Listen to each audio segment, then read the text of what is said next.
Watch out! A sudden surge of ambition is sweeping across Europe. People are whispering about a Corsican officer who's stepping forward with a fierce glint in his eyes. He's no king's son. He's no royal heir. Yet everyone seems to bow when he walks into the room. Why? Because times are changing.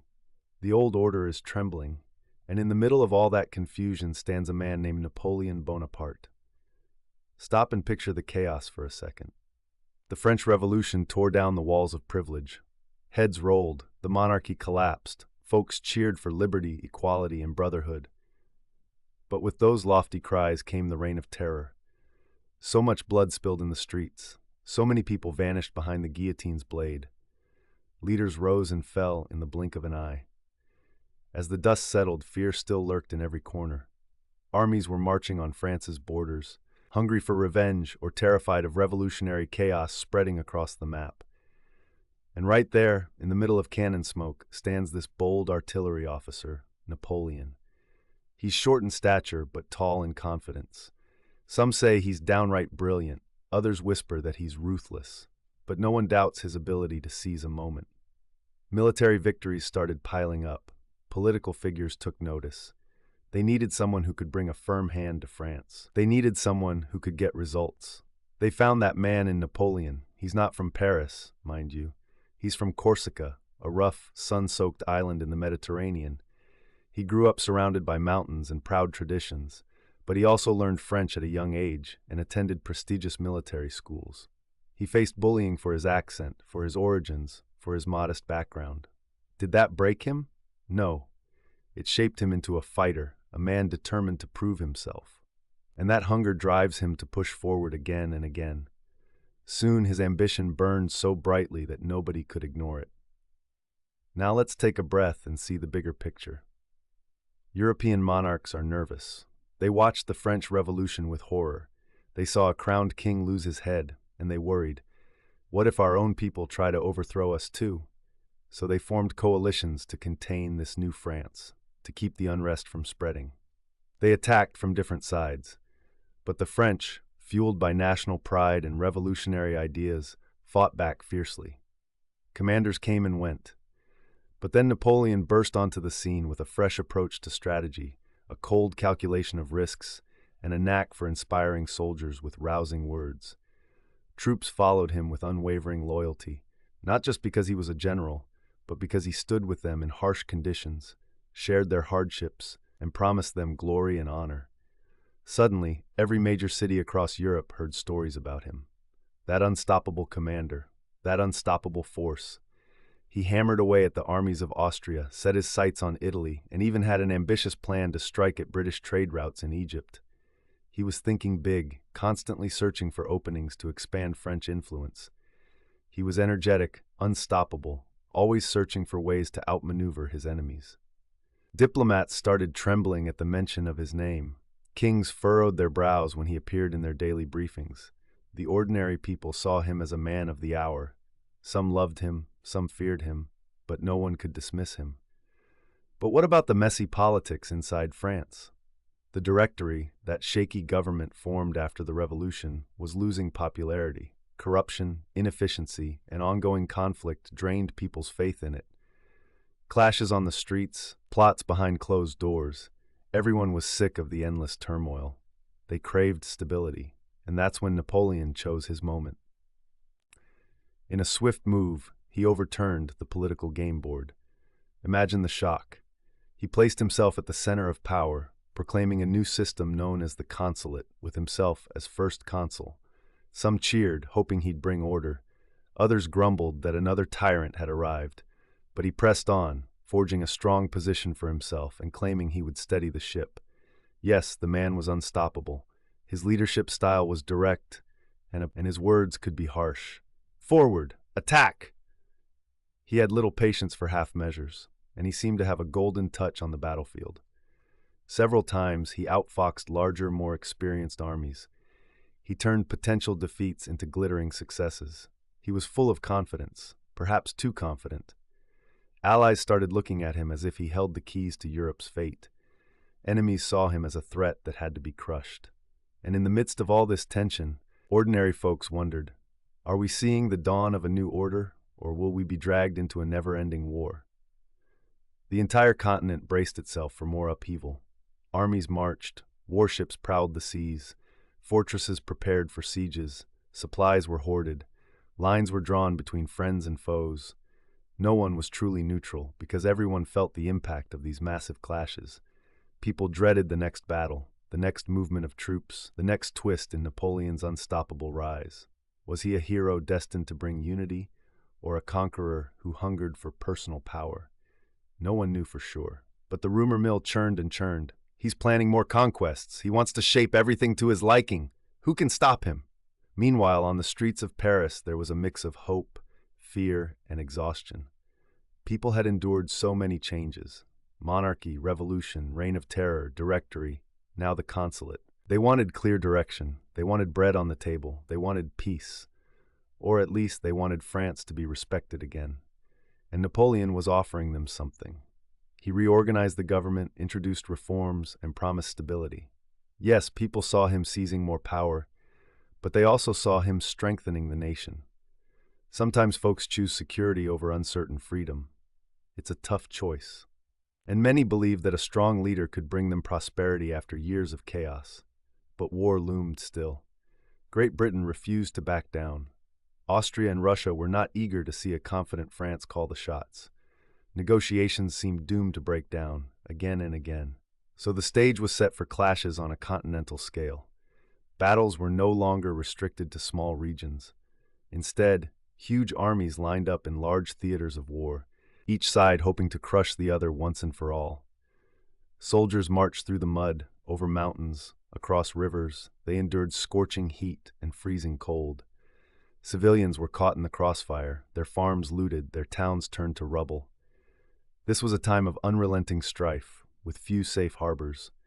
And in the center of it all, Napoleon, that figure who held Europe's attention in a tight grip. He stood tall among his generals. His gaze swept over the maps. His words cut through hesitation. We will move now before they expect it. And his officers scrambled to carry out his orders. Some idolized him, some secretly hated him. But they understood he was a genius at warfare, and they knew that following him could lead to glory, or at least survival. The French army developed an identity under his leadership, an identity of speed, surprise, discipline, and unstoppable momentum. Opposing generals shook their heads, thinking, how do we match this man's bold moves? He seems to see everything before it happens. As the cannons boomed in distant fields, the population back home followed every rumor. He won again, or he's unstoppable, or he's gone too far. Gossip spread about his personal life as well. He had married Josephine de Beauharnais, a widow with a fascinating story of her own. The couple dazzled French society with glamorous receptions, fancy outfits, and intrigues that fed the gossips. Yet, behind closed doors, Napoleon was restless. He wanted to cement his position. He wanted to expand France's borders. He wanted to build a legacy that would tower over history like a great monument. Meanwhile, others plotted quietly, hoping to topple him if the chance arose. But for the moment, his star was rising so fast that few dared stand in his way. And that is why the entire continent was buzzing with tension. Britain's control of the seas was a problem for Napoleon. He hated the idea that France could be choked off from trade and supplies. He looked for ways to break the British blockade or threaten their empire. He schemed about economic warfare, trying to isolate British goods from the continent. He planned new alliances and hammered out treaties that might strengthen his hand. Yet every move triggered a reaction, a new alignment of enemies. It was like watching a high-stakes chess match, except with real blood, real pain, and real consequences. Officers who served under him told stories of how he slept little, working tirelessly through the night. He had a memory for details, troop numbers, supply needs, artillery positions. He demanded discipline and threatened harsh punishments if orders were not carried out. But he also rewarded bravery, promoted talented men of humble birth, and recognized skill wherever he found it. He shook up the old hierarchies. That's one reason the French army was so formidable. The old noble traditions mattered less. Merit, real skill could bring quick promotion. This created a sense of opportunity that boosted morale. Soldiers believed that with enough courage, they too could rise. Still, wars bring costs. Treasure, blood, heartbreak. Families saw their sons marching off, sometimes never to return. Fields were scarred by battles, and economies were drained. To keep the fight going, heavy taxes and forced conscriptions were introduced. People grumbled. But as long as the military triumphs continued, many tolerated these sacrifices. They saw it as the price for France's glory, and Napoleon seemed dedicated to ensuring victory after victory, though each success pushed him to aim for even bigger triumphs. One question haunted many. Where will this stop? Could he truly reshape Europe, or would he fly too close to the sun?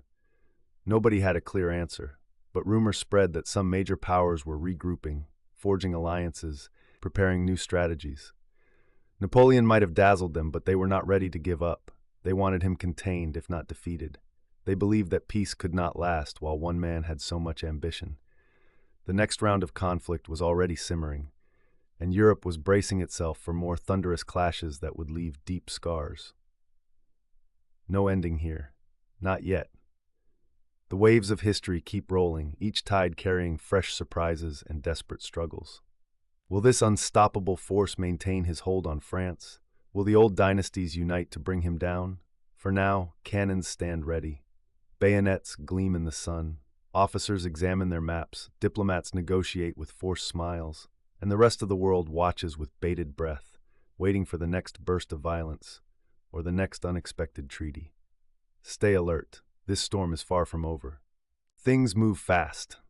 The moment Napoleon solidified power as first consul, he rushed to reorganize French institutions. He didn't waste time on debates or fancy ceremonies. He preferred swift action. That's how the consulate era kicked off. Laws were drafted at a rapid pace. Judges found themselves with clearer guidelines. Tax collection became stricter, but also more systematic. The people noticed changes in daily life, from improved roads to a new education system known as the lycées. Many nodded with cautious approval, thinking, "At least there's order now." Others muttered warnings, fearing Napoleon's iron grip on power. But the wave of reforms kept rolling, and soon something bigger caught everyone's attention. The man wanted to crown himself emperor. Yes, emperor, can you hear the gasps? Napoleon's ambitions towered. In 1804, he did what would have been unthinkable just a few years before. He crowned himself Emperor of the French in a dazzling ceremony at Notre Dame Cathedral. He even took the crown from the Pope's hands and placed it on his own head, an act loaded with symbolism. To friends, it was proof of his determination. To foes, it was a blatant challenge, a sign that Napoleon aimed to resurrect monarchy under his personal rule. Could this be the same country that had executed its king in 1793? Many were shocked, but others shrugged. They were tired of chaotic power struggles. If Napoleon called himself emperor and delivered stability, that was enough for them. But the rest of Europe refused to sit back and let France's new emperor reshape the continent. That's how the Third Coalition came to life. Major powers, Great Britain, Austria, and Russia, banded together to oppose Napoleon's France. They were not eager to see a repeat of the revolution's expansionist waves. They sensed this was more than just a French internal affair. It was about who held the balance of power in Europe. Britain had reason to fear French ambitions at sea and on land. Austria felt the sting of earlier defeats by French armies. Russia also watched with alarm, dreading that a strengthened France might creep ever closer to Eastern Europe. So war drums began to pound once again. Napoleon anticipated this hostility. He massed his troops along the English Channel, considering a bold plan to invade Britain. But British naval supremacy, led by figures like Admiral Nelson, posed a huge threat to any crossing attempt. The French Navy, still recovering from past setbacks, lacked the punch to break that blockade easily. So the plan to strike across the water stalled. But Napoleon, never short on alternatives, turned his attention eastward. If the British couldn't be reached by land, the Austrians could be hammered on the continent. He believed that if he delivered a swift blow on Austria, the coalition would wobble. At the same time, men in fine coats and powdered wigs met in regal rooms across Europe to strategize. Elaborate plans were drawn up. Generals pored over maps of the Rhineland, Italy, the Danube region. They tried to guess the moves of that unstoppable French emperor. Yet, Napoleon's mind was already racing ahead, devising complex maneuvers to confuse and outflank them. That was his strength. He kept the initiative. He marched his armies fast, disguised his real intentions, and aimed to crush each enemy force before they could unite into an overwhelming mass. Soon, the French Grand Army appeared on the move, and it didn't look like any army Europe had seen before.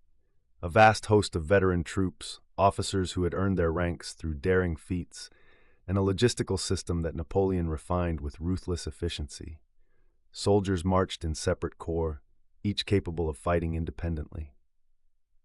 This flexible structure let Napoleon concentrate force at critical points and pivot rapidly if new threats appeared.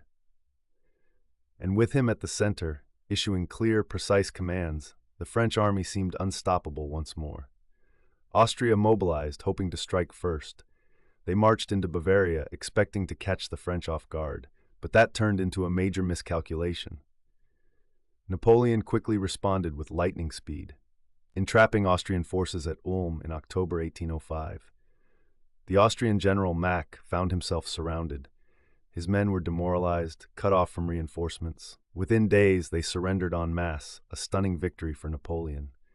It was a humiliating blow to Austria and a warning to anyone who thought the new emperor was simply lucky. Russia's troops were still far away, hustling to join the fight, so Napoleon seized the moment. Paris erupted in cheers when word arrived of the triumph at Ulm. Newspapers praised their emperor's brilliance, but it wasn't over. The Russians, led by Tsar Alexander I, and more Austrian forces regrouped. They hoped to corner Napoleon in Moravia, near the town of Austerlitz. That's where one of the most famous battles in history would unfold. Napoleon observed the battlefield with a calculating gaze. December 2nd, 1805. A day that would go down in legend as the Battle of the Three Emperors, since Napoleon, Tsar Alexander I, and Emperor Francis II of Austria all had stakes in the showdown. The French emperor intentionally showed weakness on his right flank, tempting the Allies to attack there. It was a trap. As the Allied armies moved in, Napoleon unleashed a ferocious counterattack in the center, splitting their forces and creating chaos. Smoke drifted across the frosty fields. Soldiers slipped on icy ground, artillery roared, cavalry charged, screams echoed. In a matter of hours, the Allied plan fell apart. Russian and Austrian troops retreated in disarray, leaving thousands of dead and wounded behind. Such a decisive victory. Europe stood stunned. Austerlitz shined as one of Napoleon's greatest moments. Diplomatic tremors soon followed. Austria sued for peace, signing the Treaty of Pressburg. The Holy Roman Empire, a centuries-old structure, unraveled. Napoleon reshaped the German states, creating a new coalition under French influence called the Confederation of the Rhine. This was a seismic shift in Central Europe's power balance. Francis II had to renounce his title as Holy Roman Emperor, a blow to Habsburg prestige. The old map was torn apart, replaced by fresh lines that favored French dominance. Meanwhile, Britain, outraged by Napoleon's success on land, sought to keep its naval supremacy unchallenged. At sea, a major clash had already occurred at Trafalgar in October 1805, where Admiral Nelson led the Royal Navy to a crushing victory over the combined French and Spanish fleets. That ended any real hope Napoleon had of a successful invasion of Britain. Trafalgar proved that the Royal Navy stood invincible on the waves, so the stalemate across the Channel remained. Napoleon commanded the land. Britain ruled the seas. Across Europe, whispers spread. Is this the new order? People questioned whether anyone could stop Napoleon's momentum on land, but no one doubted that Britain was still in the fight, and fresh powers like Prussia watched warily. They debated whether to stand by or to challenge Napoleon's soaring ambition. Seeds of conflict were everywhere. The French emperor, confident after Austerlitz, felt he could shape events at will. He placed siblings and loyal allies on various thrones across Europe. He wrote laws that redefined borders. He demanded alliances under French leadership, and some states complied out of fear, while others did so out of self-interest. A few even saw advantages in siding with the new master. Yet, deep down, resentment simmered. No one enjoyed being a pawn in France's grand game. Napoleon returned to Paris as a hero. Parades, festivities, official ceremonies. He soaked in the moment, but kept one eye on the horizon. He always worried about the next crisis, the next coalition. Advisors flattered him with praise, but he wanted results. The French economy, battered by years of war, needed more resources. The army, though victorious, needed rest and reorganization. Politicians, merchants, and bankers demanded that these endless conflicts lead to profitable gains. Supporters believed that each victory extended France's influence and kept enemies at bay. Critics warned of a dangerous spiral, more conquests leading to more enemies, leading to more wars. But Napoleon pressed on. He used propaganda effectively, painting himself as the guardian of revolutionary ideals, the champion who spread the benefits of French reforms. He pointed to the Code Napoleon, that restructured legal system that influenced many territories under French control. He portrayed himself as a modernizer, a man bringing new administrative models wherever he conquered. Of course, local populations had mixed feelings. Some wanted the old ways back, others welcomed the new codes. Many simply kept their heads down, praying for stability amidst the constant chaos of war. After Austerlitz, the diplomatic stage shifted. Russia, bruised but not defeated, pulled back to reevaluate. Britain refused to negotiate, hoping that a new ally would rise. Prussia, once a proud military force under Frederick the Great, had stayed out of the Third Coalition, but it felt cornered by Napoleon's growing sphere of influence in Germany. Tensions grew. The writing on the wall suggested another collision was brewing. Napoleon seemed unconcerned. He viewed Prussia's threats as hollow. In his eyes, the recently reformed Prussian army was no match for his battle-tested veterans. He believed he could handle them in a snap. Yet, behind the scenes, Prussian national pride flared. Officers demanded that King Frederick William III stand up to the French emperor. Citizens in Berlin fumed over humiliations. French troops marched across German lands as if they owned them. French diplomats acted high-handed, disrespecting Prussian sovereignty. The day would come when that outrage exploded into open war. And so, the seeds of the War of the Fourth Coalition were planted. People took sides, some with the French, some determined to fight them. Napoleon's network of alliances across southern Germany could help him if Prussia attacked. But no one could predict how Russia or Britain might jump back into the fray. The pot was boiling again. Meanwhile, Napoleon kept building his legend inside France. Monuments went up, tributes poured in. His family members, elevated to royalty, strutted around European courts. Soldiers who served under him wore their scars like badges of honor. Veterans told stories of forced marches and heroic charges. Young men still lined up to enlist, inspired by the chance for glory and plunder, though a silent dread always lingered when they recalled how many never returned from past campaigns. War was the empire's lifeblood, the means of expansion, the proof of Napoleon's unmatched leadership. But war also risked draining the empire of its finest youth. Spies whispered of conspiracies, royalist plots, and potential coups. The emperor's secret police kept an eye on troublemakers. Dissent was quietly crushed. In the provinces, officials had to toe the line or face removal.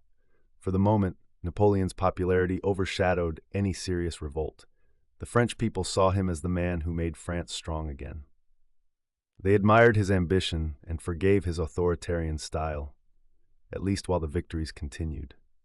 But wise heads wondered, what happens if one day these victories fade? Will the empire collapse like a house of cards? Even as the dust from the Third Coalition settled, preparations for the next conflict ramped up. No one enjoyed peace for long. Napoleon had grown used to traveling across Europe with his armies, forming new governments and forcing treaties on the vanquished. He wanted to strike first whenever he sensed danger. That was his modus operandi. Keep them off balance, seize the initiative. If that meant crossing into hostile territory with little warning, so be it. Some might call it aggression. He called it survival.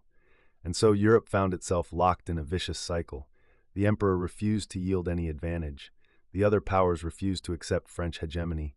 Armies built up, alliances formed, negotiations stalled. Words flew, but swords were never far behind. Generals readied their men for another round of battles. Civilians braced for new hardships. Diplomats tried to outsmart each other. Trading firms worried about closed ports and economic blockades. Everyone feared the next crushing blow, the next humiliating surrender, or the next dramatic upset on the battlefield. Excitement and dread swirled together, casting a huge shadow across the continent. That was the climate in the wake of Napoleon's coronation, the Third Coalition's defeat, and the trembling aftermath. Nobody could ignore the unstoppable rhythm of this saga. The emperor's empire was growing, but so were the ranks of his determined foes. The future hung in the balance. Would Napoleon break every challenge that rose against him, or would his luck and skill finally run out? Soldiers cleaned their muskets.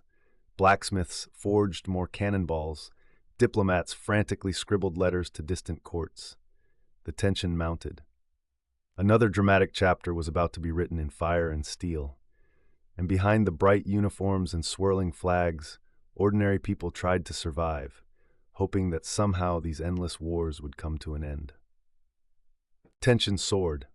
After the dust of Austerlitz settled, European rulers glanced nervously at France's unstoppable armies. Napoleon's influence kept spreading through newly reorganized states in Germany. Prussia felt cornered. Anger simmered in Berlin. Proud officers recalled the glory days of Frederick the Great and believed they could redeem their honor by marching against Napoleon. King Frederick William III hesitated at first. He had seen how quickly Austria got smashed, but pressure built from every side. The Prussian nobility demanded a bold stand. The people shouted for action. Diplomats warned that if Prussia waited too long, France would gobble up all opportunities. So in 1806, the War of the Fourth Coalition began. This conflict proved that even after Austerlitz, Europe would not simply bow. Prussia allied with Russia, hoping Britain might offer support. The Prussian army had a proud tradition, but times had changed. Napoleon's modern warfare, with fast-moving corps and flexible strategies, clashed with outdated Prussian methods. Sure, Prussia had fierce cavalry, some well-drilled infantry, and a legacy of discipline. But their generals argued among themselves about how to confront Napoleon's unstoppable momentum. Many old-school officers believed rigid formations and set-piece battles would prevail. They didn't realize the French emperor excelled at outmaneuvering an enemy from multiple directions. Everything exploded in October 1806. Two parallel battles happened on the same day, Jena and Auerstedt. Napoleon led a large force toward Jena, where he suspected the main Prussian army awaited. But in fact, a major portion of Prussian forces was near Auerstedt, facing Marshal Davout, one of Napoleon's determined marshals. At Jena, Napoleon attacked a smaller Prussian force, but his brilliant tactics and relentless push caused them to flee in disarray. Meanwhile, at Auerstedt, Davout faced an even larger Prussian army under the Duke of Brunswick and King Frederick William III himself. The French were outnumbered, but they fought with savage determination, disciplined maneuvers, and a dash of courage. Despite suffering huge losses, Davout shattered the Prussian line. The Duke of Brunswick was mortally wounded. Confusion spread through Prussian ranks. Soon they were beaten. The news stunned everyone. Two crushing defeats on the same day. The proud Prussian monarchy reeled in shock. Soldiers fled in panic. Morale collapsed. Fortresses that were considered impregnable surrendered to small French detachments without much of a fight. The blow was so severe that Napoleon's armies swept through Prussia like a storm, occupying Berlin by late October. Citizens watched with disbelief as French troops paraded down the streets of their capital. King Frederick William III and Queen Louise escaped to the east, desperate to keep fighting with Russian help. But their once fearsome army was in tatters. Napoleon took advantage of his triumph, issuing the Berlin Decrees in November 1806. Those decrees aimed to tighten an economic blockade against Britain. Napoleon called it the Continental System. He believed that if he cut Britain off from continental trade, their economy would suffer so deeply they'd beg for peace. No British ships allowed in European ports under French influence. Smuggling became a huge issue. Merchants panicked about the disruption of trade. Some countries resented the pressure to ban British goods. But Napoleon insisted that choking Britain's commerce was crucial. He saw Britain as the last strong pillar keeping anti-French coalitions alive. Prussia, crushed and humiliated, struggled to regroup. But Russia had not given up. Tsar Alexander I prepared to face Napoleon in the harsh landscapes of East Prussia and beyond. By early 1807, Russian armies were marching west. They clashed with French forces in bitter winter battles that tested everyone's resolve. Freezing temperatures, sleet, and mud turned roads into a nightmare. Supplies ran low, horses died from cold and exhaustion. Soldiers huddled around meager fires at night, waiting for the next day's fighting. The conflict hit a brutal peak at Eylau in February 1807. That was a grim, bloody confrontation in swirling snow. Visibility was so poor that lines became jumbled. French and Russian soldiers met in savage close combat. Casualties soared on both sides. The final result was inconclusive. Each side staggered away, battered and traumatized. Word of Eylau's carnage spread quickly, shaking Napoleon's mystique of invincibility. For the first time, he had not secured a clean, crushing victory. Families in France grew anxious. Soldiers whispered about the unstoppable cold and the fierce Russian resistance. But the emperor was not ready to accept a stalemate. He regrouped, reinforced, and waited for better conditions. The next major blow came at Friedland in June 1807. There, Napoleon outfoxed the Russians by splitting their forces and launching a powerful assault that trapped a large contingent against the river Alle. Casualties mounted again, but this time the French forced a decisive defeat on the Russian army. Tsar Alexander I had little choice but to negotiate. That led to the famous meeting on a raft in the middle of the river Niemen at Tilsit. In July 1807, Napoleon and Alexander I tried to forge a personal bond. They talked for hours, admired each other's style, and hammered out terms that redrew Europe's boundaries once more. Prussia, reeling from defeat, lost large territories to a new entity called the Duchy of Warsaw, a partial restoration of Poland under French influence, and to the Kingdom of Westphalia. King Frederick William III could do nothing but watch helplessly, forced to sign humiliating agreements. Queen Louise even tried to appeal personally to Napoleon to save some territory. He reportedly teased her, admired her elegance, but did not grant major concessions. Prussia was left crippled, paying hefty indemnities and enduring French occupation. At Tilsit, Napoleon and Alexander I formed what seemed like a friendship, or at least a calculated partnership. The Tsar recognized Napoleon's new order in Europe, while Napoleon promised to help Russia if the conflict with the Ottoman Empire continued. They agreed that Britain remained a common threat to peace, though many found that idea questionable. The two emperors parted with a show of mutual respect. Yet, many observers doubted that this fragile understanding would last. Rivalries still lurked beneath the surface. Alexander I was impressed by Napoleon's brilliance, but also wary of his all-consuming ambition. The French emperor felt he had tamed Russia for the moment, but he wasn't fully convinced that this alliance could hold. For now, though, it was enough to keep the continent in a forced calm. France rejoiced at the outcome. Newspapers proclaimed that even Russia had bowed to Napoleon. They said the entire continent, except for Britain, was following French leadership. But beneath the victory parades, warnings echoed about the sheer cost of these wars. The army was exhausted after so many campaigns. France's coffers were stretched thin. Families mourned sons who never returned from distant front lines. Meanwhile, the empire had grown so large that it included states in Italy, the Confederation of the Rhine in Germany, satellite kingdoms for Napoleon's siblings, and alliances with countries like Spain and the Netherlands. Keeping all these territories in line demanded constant surveillance, constant resources. The continental system also started causing trouble. Smugglers defied the blockade. British merchants found secret ways to trade with the continent. Neutral nations complained about being dragged into an economic war they never asked for. Some local economies suffered because they relied on imports from Britain or needed to export goods to British markets. Napoleon ordered stricter enforcement, setting up customs posts, imposing huge fines, and punishing those who broke the rules. Still, Britain kept shipping goods to places like Portugal, Sweden, and even across the Atlantic, so frustration grew. Napoleon fumed at every sign of British resilience. Within France, Napoleon remained popular, though some people grumbled about endless conflict, taxes, and censorship. He continued to push reforms, like improving roads, canals, and public buildings. The Code Napoleon took root in many occupied lands, reorganizing justice systems.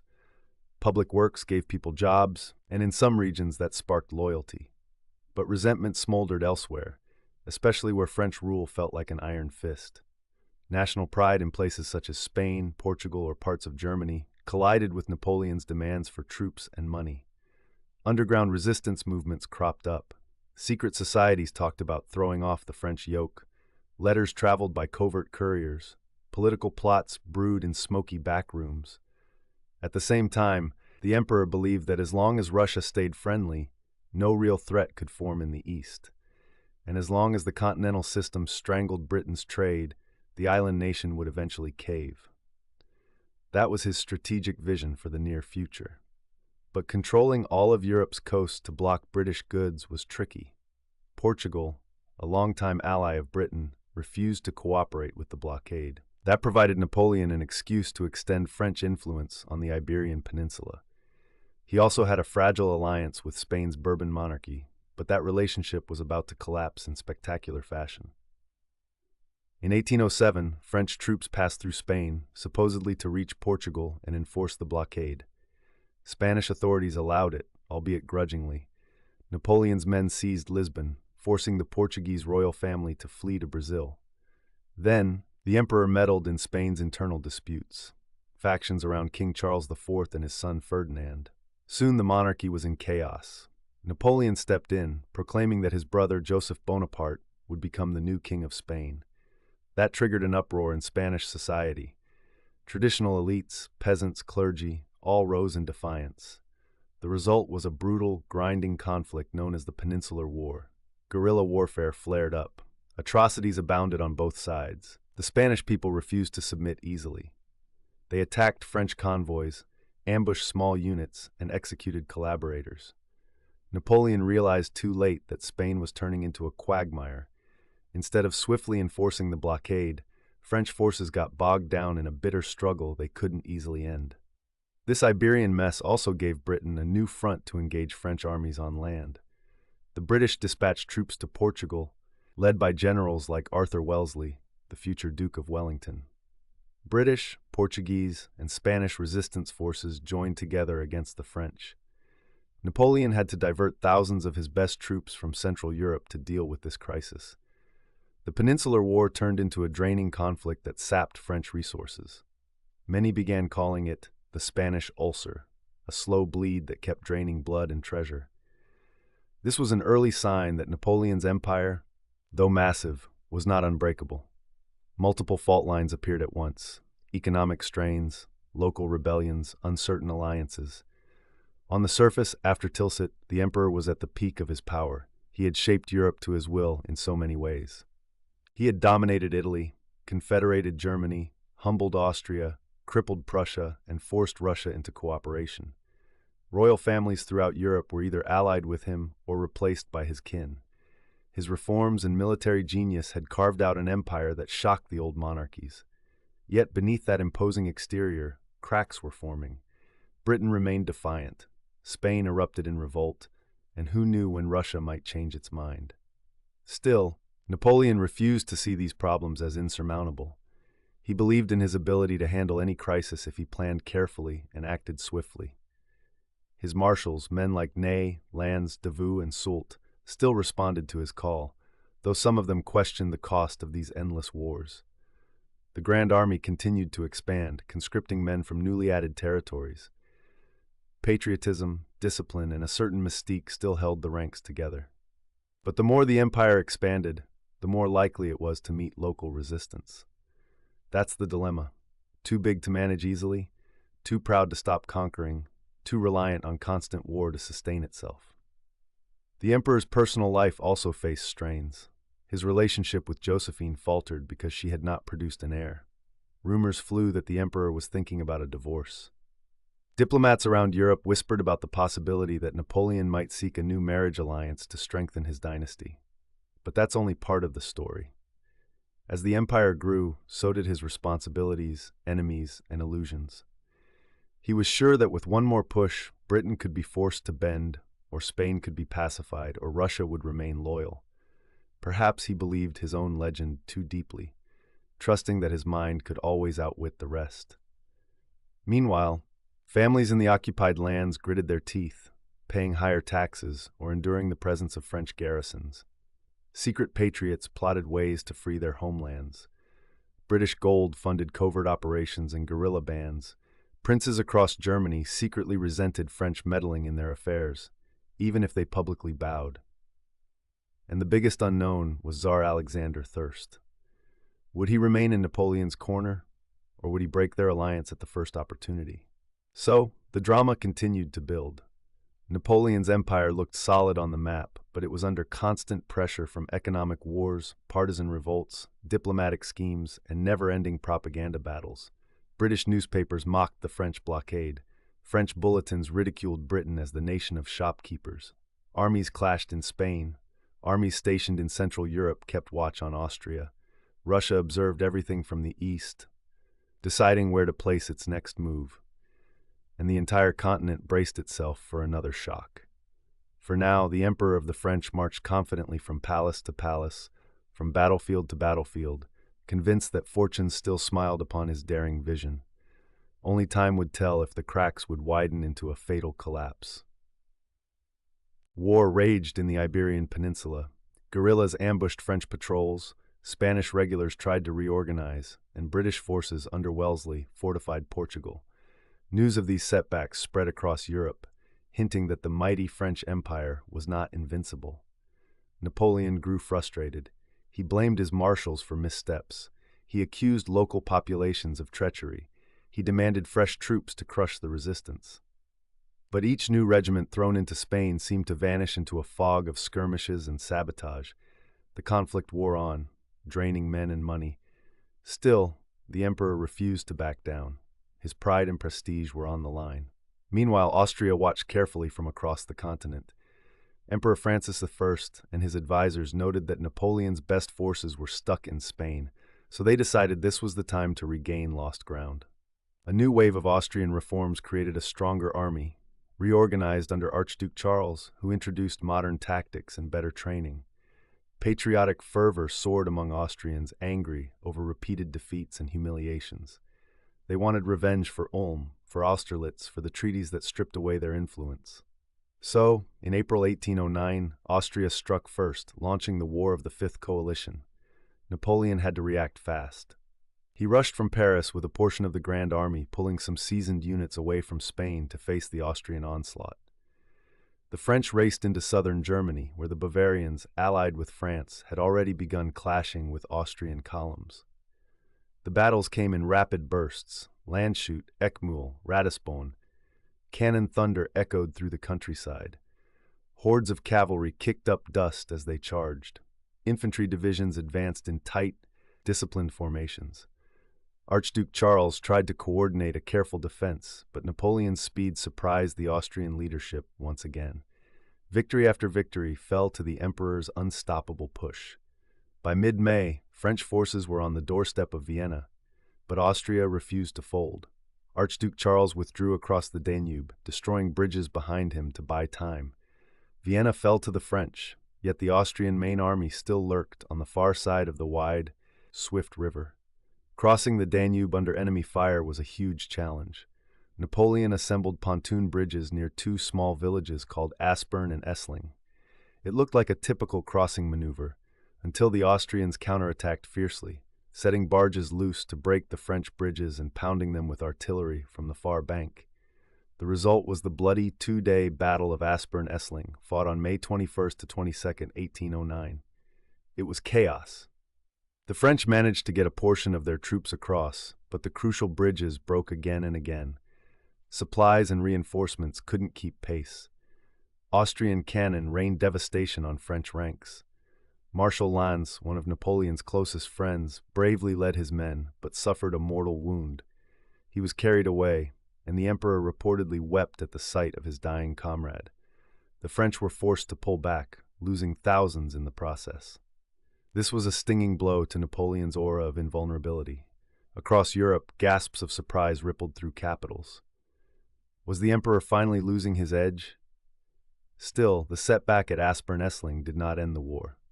Napoleon regrouped, brought in more men, and built stronger bridgeheads on the Danube. By early July, he launched a massive renewed offensive, culminating in the Battle of Wagram on July 5–6. Again, thunderous cannon fire shook the fields. Columns of infantry marched under scorching sun. Both sides reeled from heavy losses. Archduke Charles fought tenaciously, but eventually French pressure forced the Austrians to retreat. Though not as dazzling as Austerlitz, Wagram counted as another major victory for Napoleon. Archduke Charles had to negotiate. The Treaty of Schönbrunn followed, stripping Austria of more territory and resources, another painful humiliation for the Habsburg monarchy. For the second time in 4 years, they had bet against Napoleon and paid dearly. During negotiations, an unexpected twist emerged. Napoleon decided to strengthen bonds with Austria by marrying Archduchess Marie-Louise, Emperor Francis I's daughter. He had recently divorced Josephine, heartbreaking for her, a political move for him. Now, he sought a royal bride who could give him a legitimate heir and seal a crucial alliance with the Habsburgs. Some Austrian nobles cringed at the idea of giving a princess to the man who had repeatedly humiliated their empire. But Francis I yielded, hoping this marriage might calm tensions and protect what remained of Austria. Marie-Louise was just 18 years old, while Napoleon was in his 40s. She was initially terrified, yet she found herself whisked to Paris to become Empress of the French. France greeted this news with mixed emotions. Some people saw it as a glorious union that placed Napoleon on equal footing with the oldest dynasties. Others whispered that the emperor was abandoning the revolution's ideals by tying himself to a royal house. Josephine retired in tears, beloved by parts of French society but now out of favor. Diplomats across Europe wondered whether this marriage would cement a lasting peace or create more resentment. Napoleon, for his part, boasted that a child born of this union would guarantee the future of his dynasty. He seemed convinced that destiny had chosen him to reshape Europe forever. While the empire celebrated the wedding, reality remained grim in Spain. Marshal Soult and other French commanders struggled to maintain control. Spanish guerrillas popped up everywhere, striking supply lines, then melting into the hills. The British under Wellesley gained momentum, winning key engagements like Talavera and later Busaco. Portuguese and Spanish forces, stiffened by British support, refused to surrender. French soldiers wrote letters home describing the endless cat-and-mouse fights, the scorching summers, the harsh winters, the bitterness of a population that despised foreign occupation. The Peninsular War was a nightmare that did not match Napoleon's usual pattern of quick, decisive campaigns. Despite these problems, in 1811, good news arrived for Napoleon. Marie-Louise gave birth to a son, baptized as the King of Rome. Many in Paris hailed this baby as the empire's future. Bonfires lit the streets. People toasted the emperor's dynasty, convinced that a new age of stability might dawn. But wars didn't pause for personal celebrations. The continental system still strangled commerce and stirred hostility in neutral states. Britain kept shipping goods illegally and funding opposition. The French economy wobbled under the strain of blockades, high taxes, and the constant cost of war. Smuggling networks grew in size and sophistication. Napoleon's police cracked down, but black market deals flourished behind locked doors. And then came unsettling news from the east. Tsar Alexander I began drifting away from the friendship formed at Tilsit. Russia's nobility hated the continental system. It hurt their profitable grain trade with Britain. Merchants lost money, peasants suffered, and the Tsar felt the sting of seeing French power overshadowing Russian interests. He quietly relaxed enforcement of the blockade, allowing some trade with Britain to resume. This enraged Napoleon. He demanded that Alexander stick to their agreements. Tensions soared. Spies reported that Russian armies were repositioning. Diplomats tried to paper over the cracks, but each side suspected the other was preparing for conflict. By late 1811, it was clear, if Russia wouldn't bow, Napoleon was prepared to force them into submission. As armies mustered, the scale of the impending clash dwarfed anything seen before. Napoleon began assembling a massive force from every corner of his empire and allied states.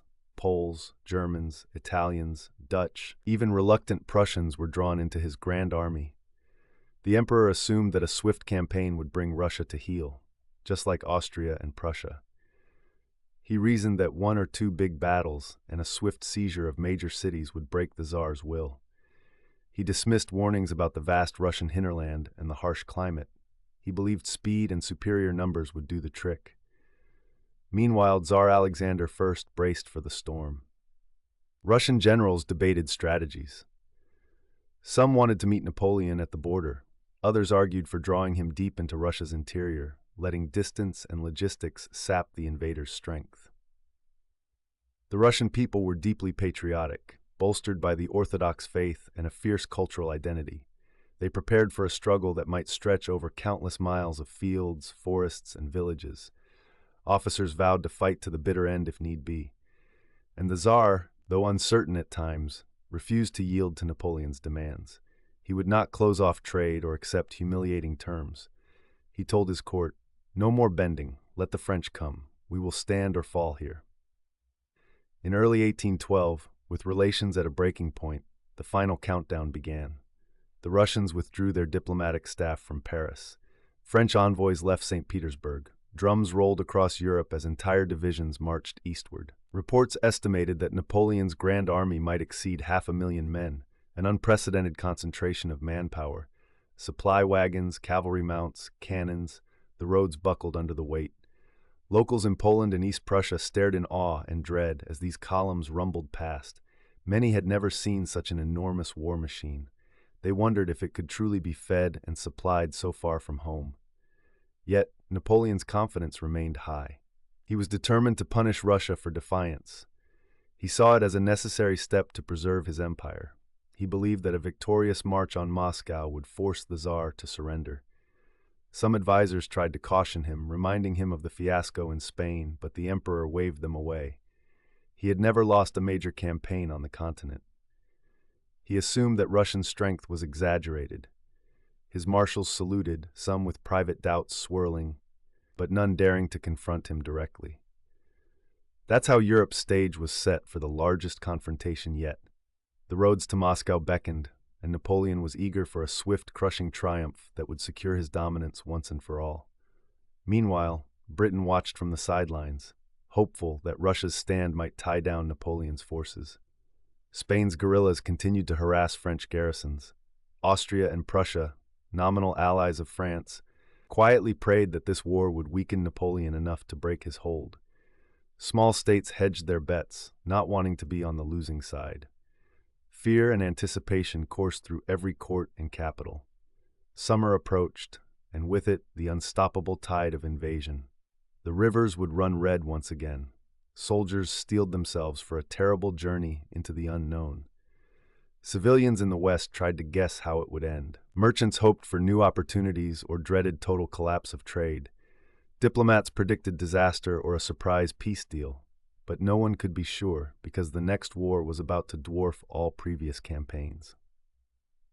Columns of dust on the horizon, the rumble of artillery wheels, the clang of swords, these sights and sounds heralded the greatest gamble of Napoleon's career. In June 1812, the Grand Army gathered on the banks of the Niemen River, eyeing the vast Russian land beyond. Soldiers came from across Napoleon's empire, French veterans, Allied Germans, Poles longing to revive their nation, Italians, even reluctant Austrians and Prussians pressed into service. They gripped muskets, sabers, and artillery rigs, waiting for the signal. The air felt heavy with foreboding. Nobody knew exactly how deep into Russia they would have to go. But orders were orders, and the emperor was determined to punish the Tsar for betraying their pact. At the stroke of midnight, columns surged forward. Drums rattled the night air. Officers barked commands. Soldiers trudged across makeshift bridges, setting foot on Russian soil. Their hearts pounded with excitement and fear. Would they crush the enemy quickly, like so many times before? Or had they ventured into a trap? Napoleon believed a fast, powerful strike would force a grand battle near the border, leading to a swift Russian capitulation. He was wrong. The Russian generals refused to stand still. They pulled back, avoiding a massive showdown. They retreated deeper and deeper, leaving scorched earth behind. Villages were burned, crops destroyed, wells fouled, so the French would find no shelter or supplies. This strategy wore on the invaders' nerves. Already, the summer heat was brutal. Dust choked the roads. Swarms of insects tormented men and horses alike. Units fell behind, searching for water or food. Officers cursed as their wagons got stuck in ruts. but the army kept advancing, determined to catch the Russians and deliver a knockout punch. Weeks passed, and still the main Russian force slipped away. Skirmishes flared in small towns, but no decisive battle presented itself. So the Grand Army pushed further east, swallowing up territory but losing men to hunger, disease, and desertion. Wounded soldiers lingered in makeshift hospitals. Horses collapsed from exhaustion. Meanwhile, morale began to wobble. Some wondered if they would ever see home again. Finally, near the city of Smolensk, the Russians offered some resistance. A fierce clash erupted in August 1812. Buildings burned, artillery shells pounded ramparts, streets ran with blood. But once again, the main Russian army withdrew rather than face total defeat. Napoleon seized Smolensk, but the reward was a smoldering ruin, bereft of supplies. The emperor's face grew grim. He had hoped for a victory that forced the Tsar to negotiate. Instead, he got only scorched wreckage. Still, the French pressed on, the lure of Moscow too tempting to resist. Everyone believed taking Russia's ancient capital would be the final blow. The emperor, with his usual determination, marched deeper into the vast interior. By now, the nights started turning cooler, a subtle sign that the dreaded Russian winter was not far off. Officers whispered concerns about their supply lines. Napoleon dismissed these fears, certain that one big battle would settle it all. At last, that major confrontation loomed near a small village called Borodino, just west of Moscow. Russian General Mikhail Kutuzov had taken overall command. He knew his people demanded a stand to protect Holy Mother Russia. He also knew the French were eager for a fight. So on September 7, 1812, the two sides clashed in one of the bloodiest single-day battles of the Napoleonic Wars. Cannon thundered from dawn to dusk. Dense clouds of smoke hung over the fields. French infantry charged Russian earthworks again and again, paying in rivers of blood for every yard. Russian artillery fired back with savage intensity, mowing down entire ranks. Cavalry units galloped into swirling melee, sabers flashing in the sun. Officers on both sides screamed above the din, urging their men forward. Bodies piled up, limbs shattered, blood soaked the ground. In the end, the Russians pulled back, their defensive lines battered. The French technically held the field, but it was a hollow triumph. Tens of thousands lay dead or dying. The Grand Army had suffered staggering losses. Napoleon hoped Kutuzov might surrender after such carnage, but Kutuzov simply retreated once more. The road to Moscow lay open, but at what cost? The exhausted French marched onward, traumatized by the scale of death. Every step grew heavier. On September 14th, Napoleon finally entered Moscow. The men gazed upon this legendary city with awe. Domes and spires dotted the skyline. Empty streets stretched out in eerie silence. No cheering crowds greeted them. The Russians had evacuated most of the population and left a skeleton force behind. That very night, fires broke out across the city. Some say they were set by Russian patriots determined to deny the French any comfort. Flames engulfed entire districts, whipped by strong winds. The glow lit the sky. Buildings collapsed in cascades of sparks. French soldiers ran around in confusion, trying to douse flames or loot abandoned homes. By morning, huge parts of Moscow were cinders. Napoleon's dream of finding food and shelter vanished in smoke. The emperor waited in the Kremlin, hoping Tsar Alexander I would sue for peace. Days passed, then weeks. No reply came. The Russians refused to negotiate. The French languished in the ruins, short on supplies, with winter lurking just around the corner. Meanwhile, rumors circulated about Cossack raids on the supply routes behind them. Each day in Moscow drained more resources, eroded morale, and shortened the window for a safe retreat. Napoleon finally acknowledged the grim truth. The Tsar would not submit. The French had to get out or risk total annihilation when the snows fell. By mid-October, the retreat began. With heavy hearts, the Grand Army trudged back through the same devastated roads they had come from. But now the weather turned bitter. Rain turned dirt tracks into mud. Then came freezing nights. Wagons broke down. Horses died by the thousands. Soldiers scavenged for anything edible, raw horseflesh, scraps of grain in trampled fields. Some froze to death simply because they lacked proper clothing or shelter. Russian light cavalry and Cossacks harassed the retreating columns relentlessly. They attacked stragglers, ambushed supply trains, darted in and out of the forests. The French were in no condition to mount a strong defense. Discipline frayed, groups scattered, men collapsed in the snow, never to rise. Frostbite claimed fingers, toes, entire limbs. The howling wind mixed with the groans of the dying. Marshals pleaded with Napoleon for decisive measures, but there was no magic solution. They were trapped in a nightmare of cold, hunger, and constant pursuit. More horror awaited at the River Berezina in late November. The French needed to cross it to continue west. Russian forces tried to block them. Napoleon's engineers threw up makeshift bridges under enemy fire. Chaos erupted as mobs of starving, shivering survivors fought to get across. Women, children, wounded soldiers, everyone scrambled for a chance to escape. Some bridges collapsed under the strain. Thousands drowned or were shot. Yet against all odds, part of the army did make it over. The rest faced a grisly end. When the remnants of the Grand Army finally reached friendly territory, the sight was appalling. Fewer than 1 in 5 men survived. Most returned in rags, emaciated, haunted by what they had witnessed. The once proud columns of conquering soldiers were reduced to pitiful bands of survivors. Napoleon himself rushed back to Paris ahead of his army, worried about political fallout and fresh conspiracies. News of this catastrophe spread like wildfire. Across Europe, hope soared among those who despised French domination. They sensed Napoleon's aura of invincibility was shattered. The emperor tried to put on a brave face, forming new armies by conscripting younger and older recruits.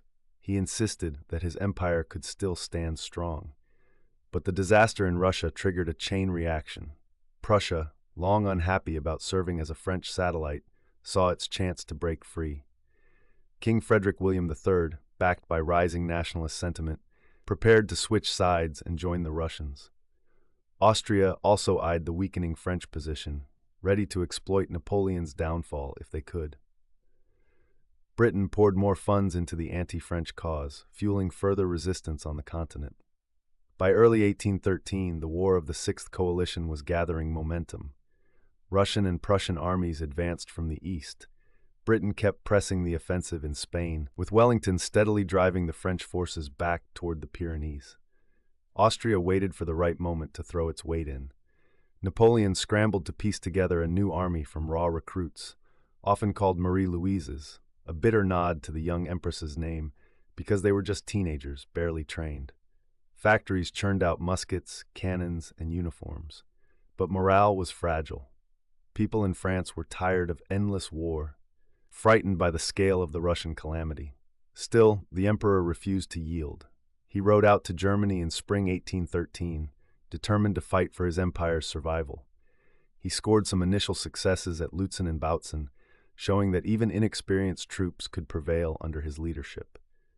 Russian and Prussian forces suffered setbacks, but they refused to collapse like in previous campaigns. This was a new phase. Napoleon no longer faced a single, demoralized opponent. He confronted determined allies who smelled blood. In August, Austria joined the fray. The Austrian emperor had grown impatient with Napoleon's demands and saw the chance to restore Habsburg influence. Now the French were up against 3 major powers in a united coalition, all funneling their armies into Germany. The pressure ratcheted up to an unbearable pitch. Diplomats scurried back and forth, but negotiations faltered. Napoleon refused to accept terms that would reduce his empire significantly. The Allies demanded that he retreat to France's historical borders. He found that impossible to swallow. And so the stage was set for a massive showdown in the fall of 1813, the Battle of Leipzig, often called the Battle of the Nations. Over 500,000 troops converged on the fields around Leipzig in Saxony. Napoleon's forces were outnumbered, but still fearsome. The Russians, Prussians, Austrians, and Swedes, led by the former French Marshal Bernadotte, stood ready to crush him once and for all. The fighting lasted from October 16th to 19th, swirling around villages, crossing rivers and marshes. Bayonet charges, cannon barrages, cavalry clashes, it was total chaos. Initially, Napoleon held on, but his lines stretched too thin. Allied forces pressed from multiple directions. Ammunition ran low. One of Napoleon's key allies, the Kingdom of Saxony, even switched sides mid-battle. Total panic erupted in the French ranks. By October 19th, they had to retreat. Engineers messed up the demolition of a key bridge. leaving thousands of French troops stranded on the wrong bank. Casualties soared on both sides, but the defeat was a crippling blow for Napoleon. He lost a huge chunk of his remaining forces. The survivors fled west in disarray, heading toward the Rhine. A massive shift in Europe's fortunes happened almost overnight. Germany shook off French domination. Dutch provinces rebelled, re-establishing independence. Confederation states abandoned the emperor, one after another, racing to join the victors. Napoleon fell back into France with tattered remnants, trying to rally new conscripts. But time was running out. The Allies pressed forward, determined to end the nightmare of constant war. In the middle of all this chaos, the emperor's father-in-law, Emperor Francis of Austria, urged him to surrender.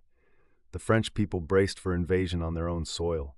France itself became a battlefield in early 1814. Allied armies poured across the borders, closing in on Paris. Napoleon launched one last brilliant campaign, winning quick engagements at places like Champaubert and Montmirail. His old spark of genius flared up, but the odds were too steep. Sheer numbers wore down his depleted forces. Marshals grew weary. Politicians in Paris considered ousting the emperor to secure better peace terms. The capital fell to Allied troops in late March 1814. Exhausted, battered, and betrayed by some of his closest officials, Napoleon had no choice but to abdicate in April. The unstoppable conqueror, the man who once crowned himself emperor in glittering Notre Dame, now found himself exiled to the tiny island of Elba, off Italy's coast. The Bourbons reclaimed the French throne under King Louis VIII. A collective sigh of relief spread across Europe. People hoped the wars were finally over.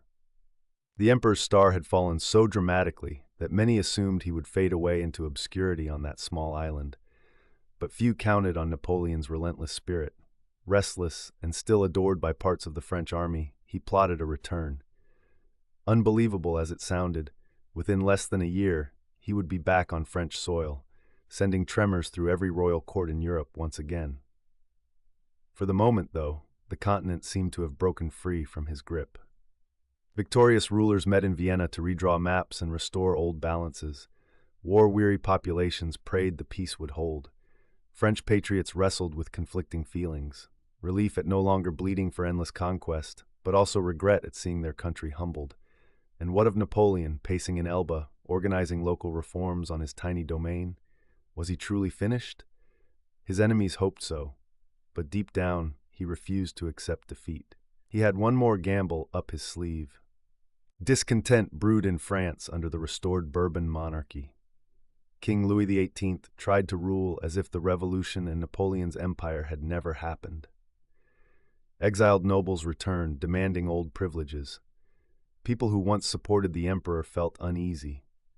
Army officers missed the glory days. Veterans worried that their pensions and honors might be stripped away. Ordinary folks were fed up with foreign armies stationed nearby, convinced that France was humiliated.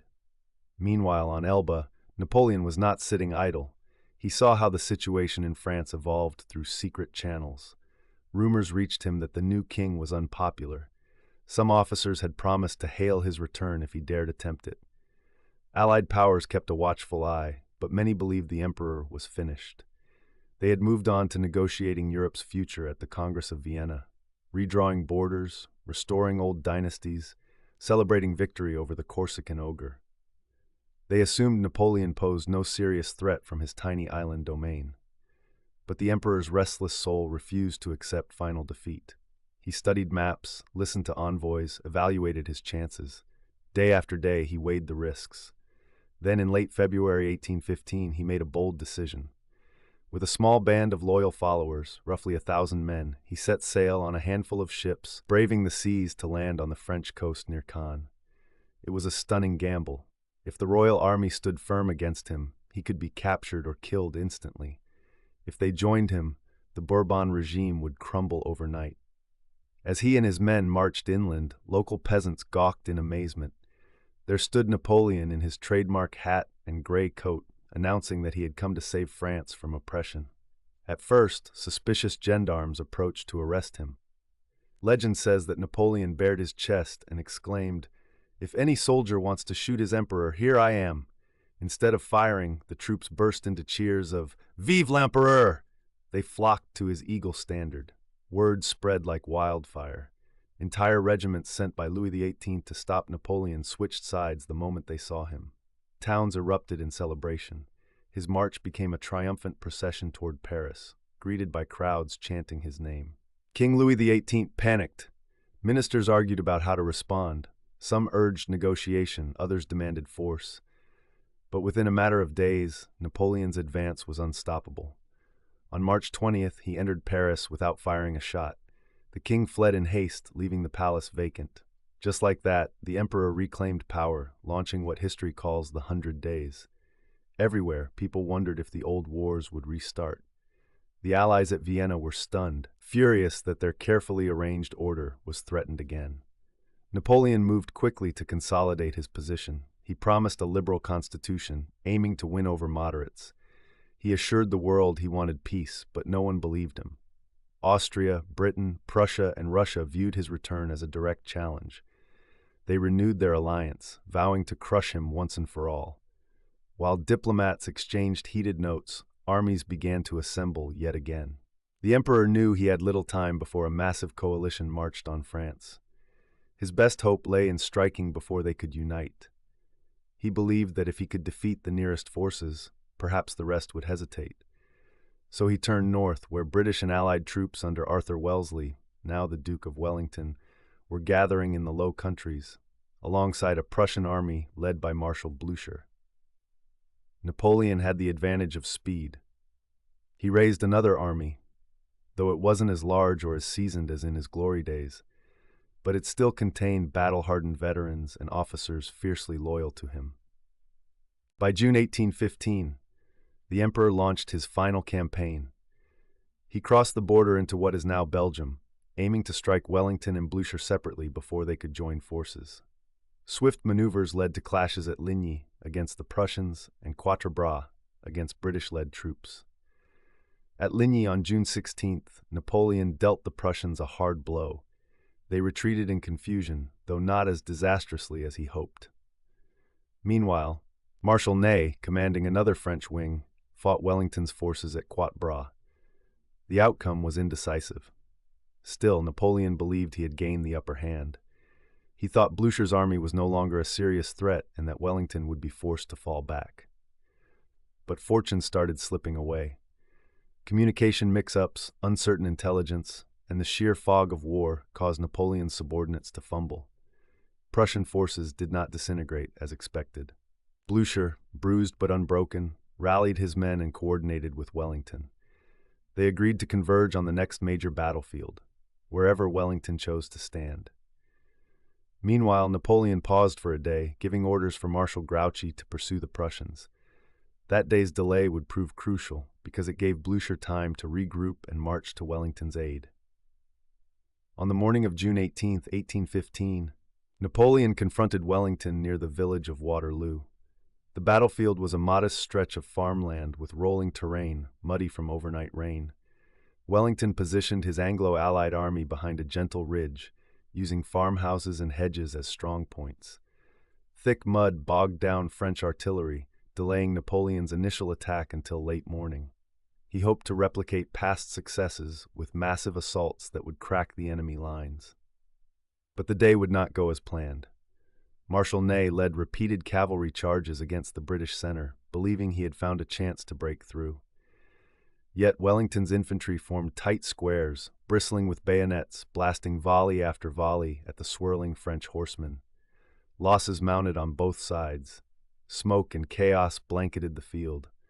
French columns also attacked key positions like the Hougoumont Farm and La Haye Sainte, each turning into a bloody struggle of musket fire and bayonet thrusts. Rain-soaked powder sometimes misfired, adding to the confusion. In the midst of this maelstrom, the emperor looked anxiously for signs of Grouchy's approach. Where was that extra corps that was supposed to pin down the Prussians? Instead, in mid-afternoon, the distant horizon revealed dark masses of troops marching in from the east. Prussians under Blucher. They fell upon Napoleon's flank, adding fresh numbers to an already desperate fight. Wellington's battered lines held, buoyed by the knowledge that help had arrived. Realizing the danger, Napoleon rushed his Imperial Guard, the elite veterans who had never truly failed him, into a final, all-out assault on Wellington's center. With drums pounding, the Guard marched up the slope under heavy fire. Allied muskets ripped through their ranks. Cannon blasts cut down entire files. Officers shouted for them to press on, but exhaustion, casualties, and the combined enemy forces took a toll even on these seasoned warriors. The Guard wavered, then broke, something previously unthinkable. Cries of panic spread. La Garde recule. French morale collapsed as the unstoppable Imperial Guard fell back in disarray. At that point, the entire French line unraveled. Soldiers streamed off the field, throwing away weapons in blind fear. The Emperor attempted to rally them, but no one listened. Prussian cavalry pursued the fleeing masses. The road to France became a nightmarish scene of chaos, dead horses, overturned wagons, and terrified men. Waterloo was an utter disaster for Napoleon. Wellington and Blucher met to congratulate each other on the joint victory, while the Emperor and a handful of loyal aides raced south to salvage what remained of the army. News of Waterloo arrived in Paris like a thunderbolt. Officials realized the cause was lost. Some tried to persuade Napoleon to hold on to power and organize another defense.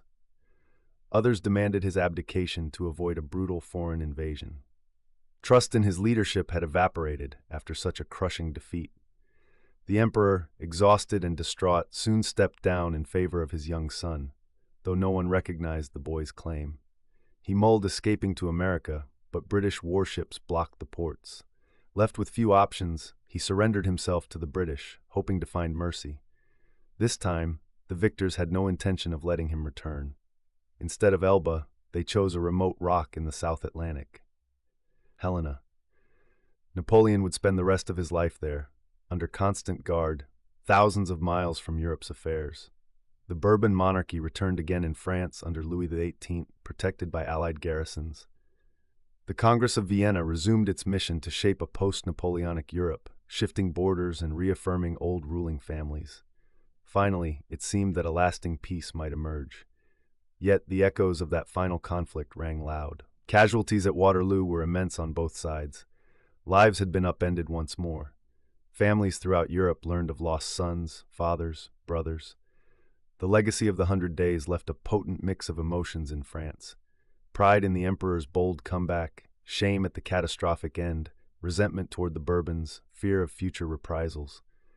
Veterans formed secret societies clinging to memories of Napoleon's greatness. Royalist factions demanded harsh punishments for Bonapartists. The rest of Europe breathed a sigh of relief, albeit a cautious one. Nations had spent over 2 decades in nearly constant war. Millions had died or been maimed. Economies needed rebuilding. Diplomatic tensions persisted, but the Allied powers hoped that exiling Napoleon would stop the cycle of conflict. On St. Helena, the Emperor was treated like a dangerous prisoner rather than a dethroned ruler. He complained bitterly, wrote memoirs, dictated his version of events, and waited. Without a throne or an army, Napoleon's final years were spent pondering what went wrong, penning letters that challenged his captors, and reflecting on the arc of his astonishing life. Meanwhile, the Europe he had dominated was shifting to new forms of balance, with conservative rulers trying to stamp out revolutionary fervor. France found itself under a monarchy again, but irreversibly changed by the Revolution and the Napoleonic era. The memory of those wars lingered everywhere, on battlefields, in hearts, and in the new lines drawn across the map. There was no immediate conclusion for the people who survived. Soldiers limped home, seeking to rebuild shattered lives. Citizens tried to adapt to changing regimes. Ideals of liberty and nationalism floated in the air, shaped by the tumult of past decades. Some still revered Napoleon as a champion of progress. Others cursed him as a warmonger who'd caused unimaginable suffering. But all felt the weight of what had happened. The unstoppable conqueror now sat in lonely exile, and Europe pressed forward without him. After Waterloo, the shockwaves rippled across Europe with incredible force. Diplomats, monarchs, generals, and everyday people all grappled with the aftermath of more than 2 decades of turmoil. The French emperor, who had once redrawn borders with a single signature, was now headed to permanent exile on St. Helena. And while some folks sighed in relief, others braced for what came next. Wars leave scars. Many wondered how to repair the immense damage done to the continent's political fabric and social order. The Allies, now victorious, moved quickly to restore what they saw as rightful authority. They placed Louis XVIII back on the French throne and packed Napoleon off to that remote rock in the Atlantic. But restoring the old Bourbon line didn't magically erase everything that had changed since 1789. Revolutionary ideas had seeped deep into people's consciousness. National identity, personal freedoms, legal reforms, these things couldn't be snuffed out. Even in countries that had despised French occupation, traces of Napoleon's modernizing influence lingered. Yet, the big question was, how to create a lasting peace. Europe's rulers had battled fiercely against Napoleon's ambitions, but they also knew he exploited divisions among them. They didn't want a new conqueror rising from the ashes. That mindset led to the Congress of Vienna, a grand gathering that tried to reorder Europe under a stable, balanced framework. Representatives from the major powers, Austria, Britain, Russia, Prussia, and the newly restored France, sat around huge tables, negotiating border adjustments, spheres of influence, and a system meant to discourage future wars. The main host was Austria's foreign minister, Clemens von Metternich, a master of intrigue and backroom deals. He believed in reinforcing monarchies, stabilizing old structures, and curbing revolutionary impulses. The others generally agreed, though each had their own agendas. Tsar Alexander I of Russia wanted to shape Poland's fate. Prussia demanded compensation for its struggles, having been crushed by Napoleon multiple times. Britain pushed to maintain naval supremacy and expand colonial reach overseas. France's representative, Talleyrand, worked cleverly to keep the victorious powers from punishing France too harshly. Meetings dragged on for months. Delegates ate lavish meals, danced at grand balls, and haggled over treaties by candlelight. Rumors flew about secret agreements. Alliances formed and broke almost overnight. Yet they did hammer out a new map. The Kingdom of the Netherlands emerged to the north of France, incorporating both Dutch and Belgian lands. Prussia gained territories in the Rhineland. Russia took most of the old Polish lands, forming the so-called Congress Poland. Austria secured the return of lost provinces in Italy and elsewhere. Dozens of smaller German states were reorganized into a German confederation.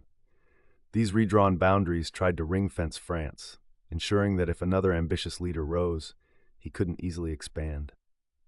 The Congress also promoted a principle of legitimacy, restoring traditional monarchs wherever possible. The Bourbon monarchy returned not just in France, but in Spain and parts of Italy. Even the Papal States were restored.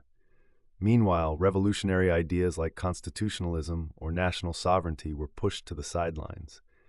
The powers wanted order, not more upheaval. Some cynics sneered that the Congress of Vienna was all about a handful of aristocrats slicing up lands to their liking. Others praised it as a pragmatic solution that might bring real peace after so much bloodshed. But it wasn't just about lines on a map. Entire societies had been torn apart by the Napoleonic Wars. Armies had swept through regions repeatedly, leaving behind ruin, forced conscription, war widows, orphans, and a generation of veterans. People tried to pick up the pieces. Farms needed rebuilding, fields had to be cleared of debris, industries restarted. Commerce was shaky. Decades of blockades, continental systems, and shifting alliances had crippled trade routes. Now, merchants scrambled to reopen markets, hoping to profit in peacetime. Shipbuilders eyed overseas expansions, bankers dreamed of new loans, governments reimposed taxes to pay off war debts. In France, specifically, the mood was complicated. So many young men had died on distant battlefields, Russia, Spain, Germany, that families were scarred by grief. The Bourbon government tried to restore a conservative order, favoring nobles and clergy. That clashed with the lingering memory of the Revolution and the Napoleonic Empire, where merit-based advancement had given opportunities to commoners. Veterans who once held prestigious ranks under Napoleon were sidelined. Political tensions simmered. Some yearned for a more liberal government, others wanted a strong monarchy to ensure stability. And always, there was that faint glow of the emperor's legend. Despite the fiasco of the 100 Days, many soldiers still spoke his name with awe, recalling the glory of past campaigns. Outside France, responses varied. In Spain, folks had to deal with the aftermath of the Peninsular War. Towns lay in ruins, farmland wrecked, a monarchy back in place but struggling with the memory of how guerrillas had fought the French for years. Nationalism stirred among many Spaniards who had taken up arms to defend their homeland. In Italy, states were once again divided among different dynasties: Austrians in Lombardy, Venetia, Bourbons in the south, the papacy in the center, small duchies in between. Yet young Italians who had served in the French armies or tasted Napoleon's reforms wanted unity and constitutional rights. Seeds of a future struggle were planted. In Germany, Napoleon's downfall triggered a wave of patriotic fervor. Intellectuals, students, and professors had rallied to drive out the French. Prussian reforms had mobilized popular sentiment. Now some wanted real constitutions, broader liberties, and an end to the many petty tyrants. But the German Confederation, led by Austria, clamped down on radical ideas. Metternich's system of surveillance, the so-called Metternich system, kept a close watch on universities and free thinkers. This tension would smolder for decades, eventually fueling the quest for German unification. Meanwhile, Russia felt triumphant. Tsar Alexander I believed he had saved Europe from Napoleon's grip. He extended Russian influence over Poland, forging the so-called Congress Kingdom. But he also faced new burdens. Vast territories needed administration, restive nobles wanted to push for liberal reforms, and peasants remained locked in serfdom. The Tsar formed the Holy Alliance with Austria and Prussia, proclaiming a Christian order to maintain peace. Britain stood aside, skeptical of such grandiose proclamations. All the while, the Congress of Vienna's arrangement became the new status quo. Diplomats boasted that they had crafted a stable balance of power. Indeed, Europe would avoid a general continental war for nearly a century, until 1914. But that doesn't mean it was free of conflict. Revolts erupted here and there when people demanded more freedom, or when nationalities sought independence. The 1820s saw rebellions in Spain and southern Italy. The Greeks rose up against Ottoman rule, drawing romantic sympathy from European liberals. South American colonies broke away from Spain, though that was more a byproduct of Napoleonic chaos than the Congress's doing. Still, for many, the immediate concern was just getting by in this post-war world. Former soldiers roamed in search of work. Some were scarred by trauma, having witnessed the horrors of Borodino, Leipzig, or Waterloo. Veterans formed brotherhoods or secret societies, quietly recalling how Napoleon had once rewarded bravery and skill above birth. In cities, trade started to revive, but the cost of war left governments struggling with debts. Taxes stayed high, breeding resentment. In rural areas, peasants hoped for less interference from armies. They had seen enough pillaging, forced marches, billeting, and war taxes. And what about Napoleon himself, holed up on St. Helena? Under British custody, he lived in Longwood House, a damp and wind-swept spot. Guards kept watch constantly. He complained about the climate, about the meager rations, about the petty rules that restricted his movement. He dictated memoirs to loyal companions like Las Cases and Montholon, shaping a narrative that cast him as a misunderstood genius brought down by a coalition of jealous monarchs. He wrote letters protesting his treatment, calling himself Emperor Napoleon, even though no one recognized that title anymore. Memories of his reign still burned brightly among some French citizens. They read his published Conversations or Memorials, forming a heroic image of the emperor. This fed the legend that he had been a champion of the people, a soldier of the revolution, a figure who modernized Europe. Critics scoffed, pointing to the mountain of corpses left by his endless campaigns. They insisted he was a dictator who trampled on freedom, an aggressor who forced millions into uniform. The debate raged quietly while Napoleon wasted away, isolated from the world. By 1821, his health took a final turn. Some say it was stomach cancer. Others suspect different ailments. He passed on May 5, 1821, at age 51, after murmuring memories of battles and glory. The British buried him on the island, in a tomb near a spring he liked to visit. Thus ended the mortal life of the man who had once crowned himself emperor in front of a stunned audience at Notre Dame. But the legend was only beginning. Soon, romantic writers, painters, and politicians would resurrect his story in countless ways. Even before news of his death spread, Europe had moved on. The Holy Alliance policed revolutionary ideas. Spain's King Ferdinand cracked down on liberals. Revolts flared in Italy and were put down with Austrian help. The Bourbon monarchy in France wobbled between reactionary measures and moderate reforms, never quite satisfying anyone. Louis VIII died in 1824, succeeded by Charles X, who tried to push even more royal power and faced growing unrest. Meanwhile, a younger generation began to question the entire post-Vienna order. Yes, the Napoleonic Wars had ended, but the ideas unleashed by that era didn't vanish. The concept of nationalism grew stronger as Poles, Germans, Italians, and others realized how unity and shared identity could stand against foreign rule. Constitutionalism also spread. Even places that disliked French occupation saw some value in the Code Napoleon or the principle of equal rights under law. The old monarchies tried to clamp down, but secret societies and intellectual circles kept the flame alive. Seeds were planted that would later sprout in the revolutions of 1830 and 1848, challenging the status quo again. Economically, the wars had spurred industrial growth in some regions.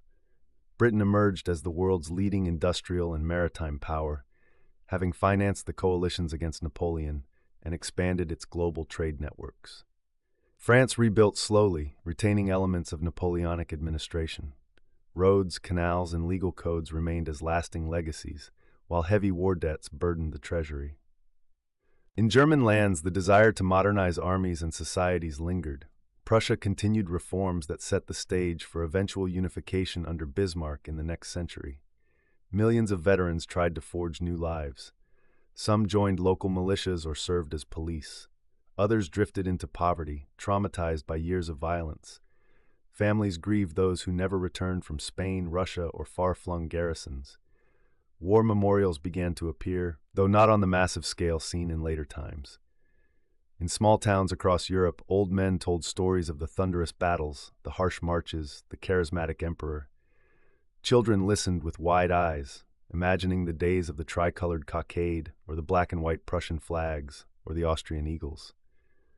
Political leaders often invoked Napoleon's memory, some to warn against tyranny, others to praise strong leadership.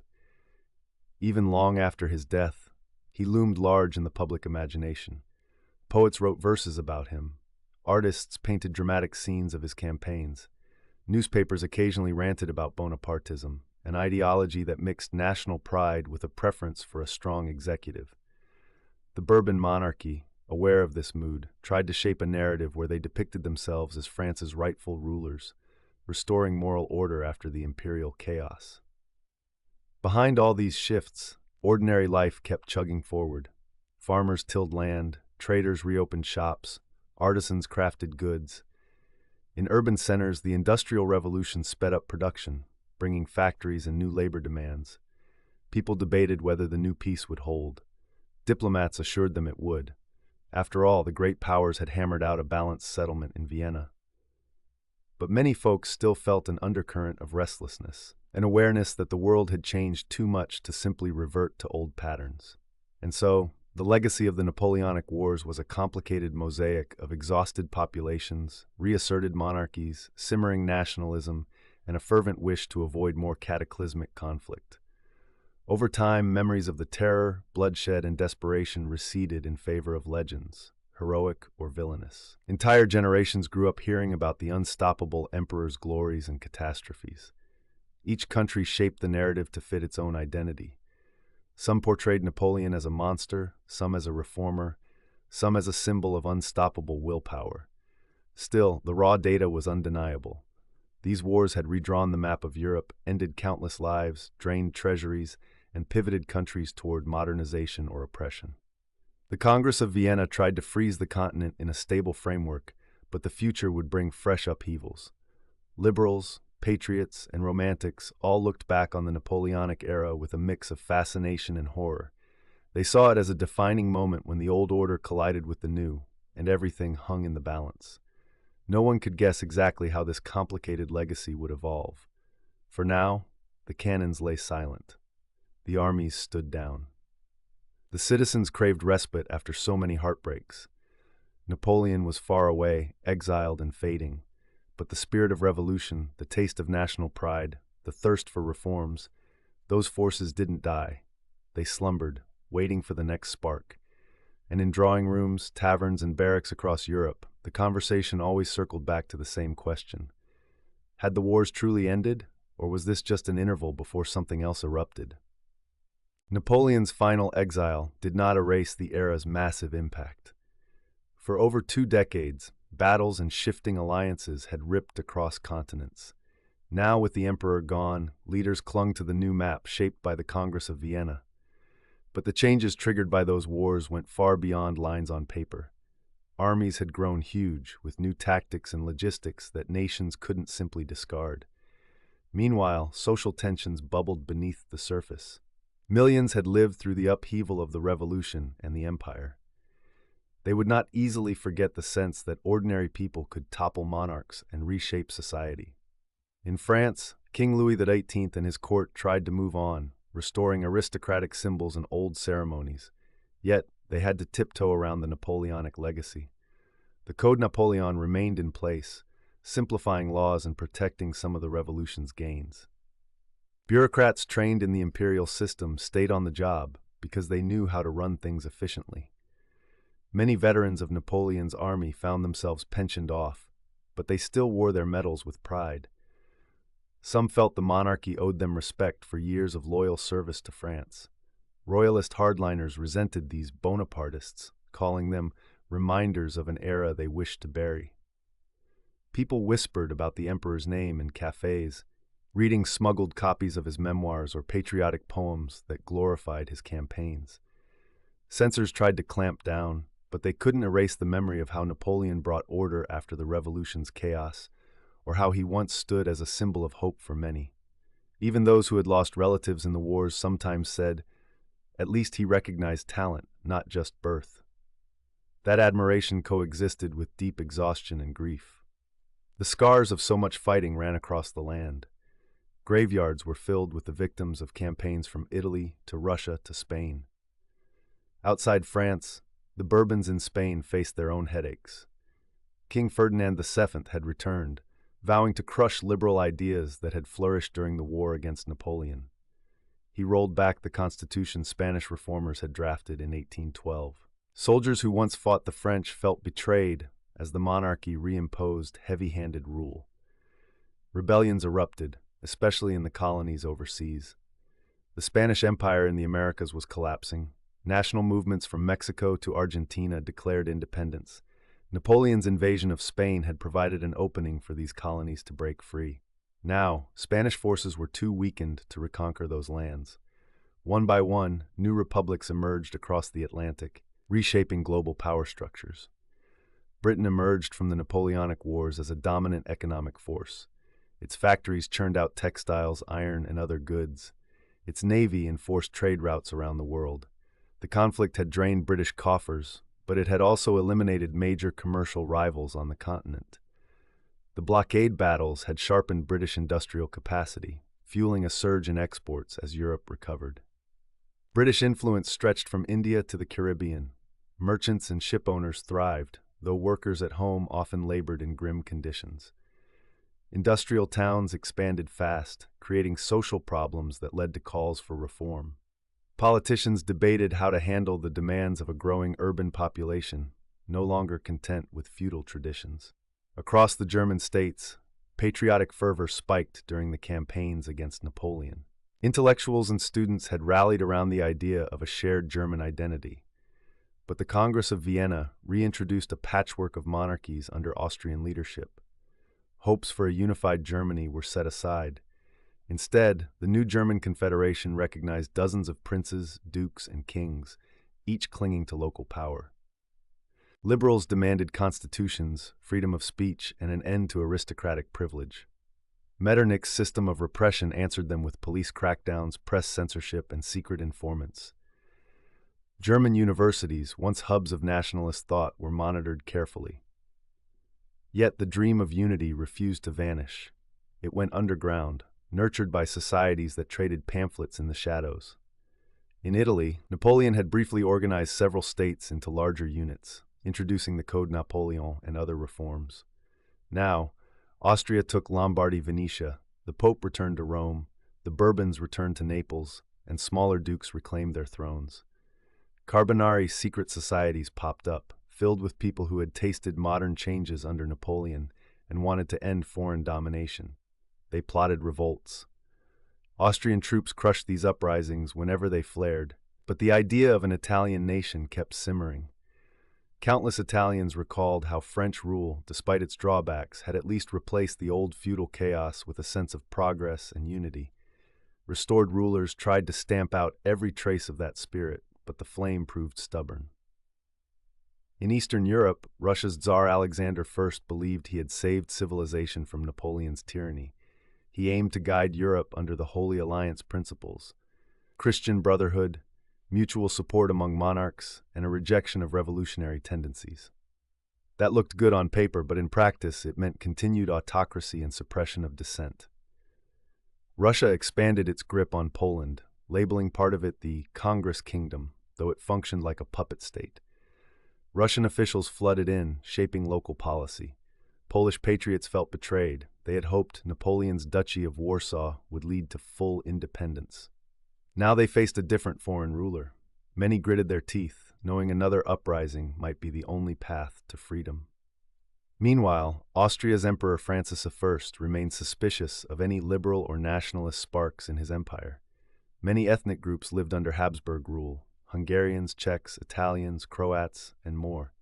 They each demanded more rights, alarmed by heavy-handed measures from Vienna. The emperor gave Metternich broad authority to stifle unrest, not realizing that this approach risked storing up explosive tensions for the future. The same pattern appeared in the smaller states that formed after Napoleon's downfall. Monarchy on top, a fearful aristocracy clinging to privilege, and a restless middle class plus peasants longing for change. As for the Ottoman Empire, it had mostly stayed on the sidelines during the Napoleonic Wars, though Napoleon's Egyptian campaign in 1798 to 1801 had rattled them. By the end of the wars, the Ottoman leadership watched Europe's reconstruction with a wary eye. The empire faced its own internal strains.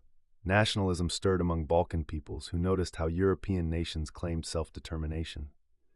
Soon, movements in Serbia and Greece would challenge Ottoman control. The spark for these revolts could be traced back to the era of revolutionary ideals, even if Napoleon never directly intervened there. Far across the Atlantic, the United States had fought Britain in the War of 1812, partly spurred by conflicts left over from the Napoleonic blockade policies. Though the war ended in a stalemate, it fueled American nationalism and confirmed the country's independence on the global stage. Latin American wars for independence marched on, aided by Napoleon's overthrow of the Spanish monarchy years earlier. So the ripple effects of the Napoleonic era stretched far beyond Europe, reshaping global trade, colonies, and the balance of power. Within this complex web, technology and strategy had advanced due to the demands of the Napoleonic Wars.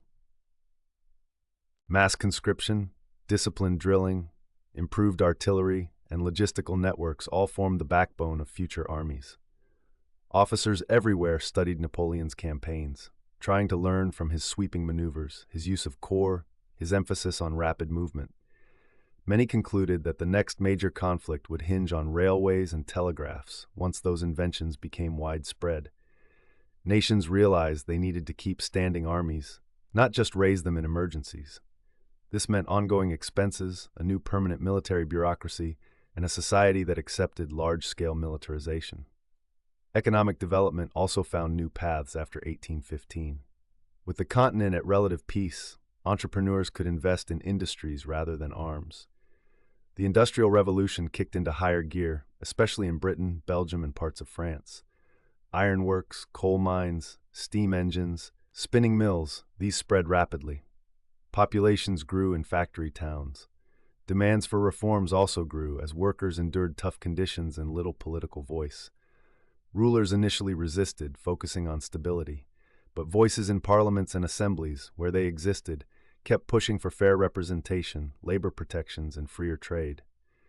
That slow, grinding clash between conservative elites and emerging liberal forces colored Europe's next decades. Despite all these changes, the monarchy-centered order remained intact for a while. The big powers, Austria, Russia, Prussia, Britain, and later France under a new monarchy, cooperated to maintain balance. They intervened when revolts threatened to topple a throne. This period is often called the Concert of Europe, implying that the great powers aimed to play in harmony to prevent another Napoleonic meltdown. They had limited success. Regional uprisings and national revolutions still erupted, but at least there was no immediate repeat of a continent-wide war on the scale of 1792–1815. Still, many remembered the fearsome cost of those Napoleonic conflicts. Entire generations had been shaped by battle: fatherless children, homeless families, looted towns, war veterans with missing limbs or mental scars, taxes that had soared to fund armies, business owners who went bankrupt when blockades strangled trade, farmers forced to give up livestock for campaigns that never seemed to end. The sorrow ran deep, but so did the sense that something new had emerged from all that destruction. A Europe that knew revolution was possible, that recognized the power of national pride, and that had seen how quickly the old order could collapse under a determined leader. Families also recounted legends of bravery, loyalty, and heartbreak. Veterans told tales of crossing the Alps with Napoleon, or storming city walls under the tricolor banner, or surviving the hellish retreat from Moscow. Some believed these memories would fade with time. Others believed they would inspire future revolutions. The monarchy's censors tried to hush up such talk, but it seeped out in poems, novels, and clandestine newspapers. Meanwhile, on St. Helena, Napoleon's health worsened under the constant surveillance of Governor Hudson Lowe. The emperor wrote letters, complaining he was treated like a common criminal. He spent hours dictating his version of history, highlighting his achievements and downplaying his faults. He spoke of the Code Napoleon as a gift to Europe, of how he had ended feudal privileges, modernized governance, and championed the rights of the common man. He portrayed himself as a misunderstood reformer, cornered into endless war by jealous monarchs. His critics called that pure propaganda.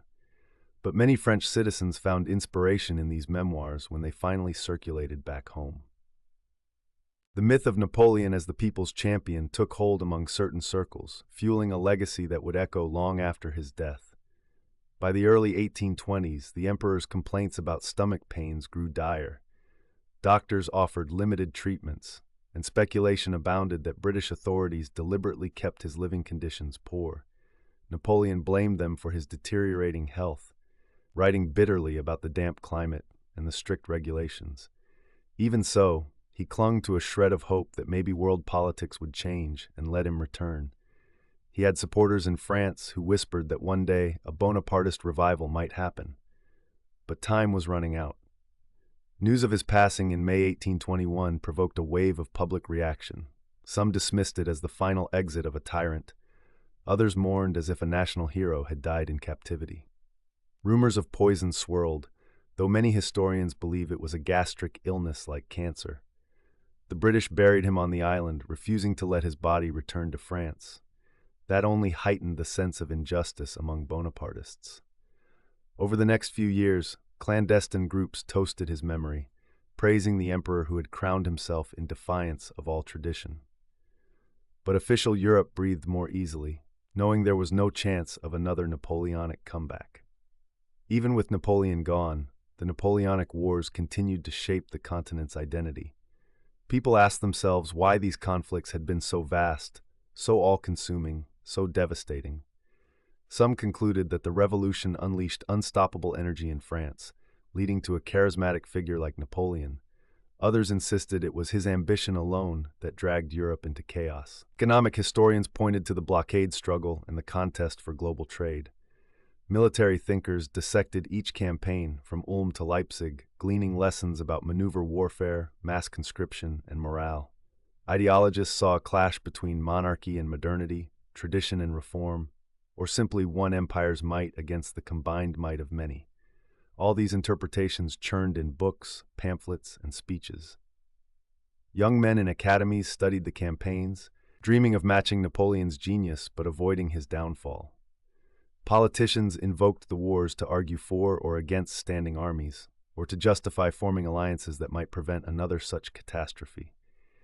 Citizens still carried the memory of forced requisitions, the billeting of troops, or distant battlefields where their loved ones vanished. The land itself bore traces: mass graves, bullet-scarred walls, old fortifications crumbling in the countryside. And so, the legacy stood: a Europe theoretically at peace, but restlessly transforming under industrial growth, rising nationalism, and suppressed but potent liberal ideas. Monarchs tried to hold the lid on revolutionary fervor, but the foundation was shaky. If anything, the Napoleonic Wars had proven that old regimes could topple, and that the masses could rally behind new leaders.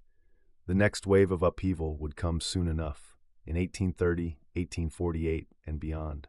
For now, those who survived the wars hoped to enjoy a few years of calm, to rebuild homes and hearts.